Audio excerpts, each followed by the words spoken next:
Fix ko lang tong bagong design natin na itak. Syempre, gawa sa mulye, hawakan, gawa sa sungay ng kalabaw.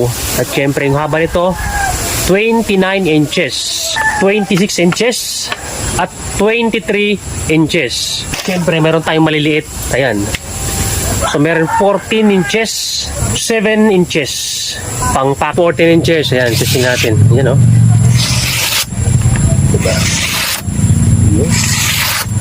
23 inches. Ating test natin sa papel. Yan, o. Yan. 26 inches natin. Yan, kabaho. Yan, o. Yan, o. Yan. Alating test natin sa papel. Yan. Oh. Diba? Kita nyo naman kabaho kung so napaka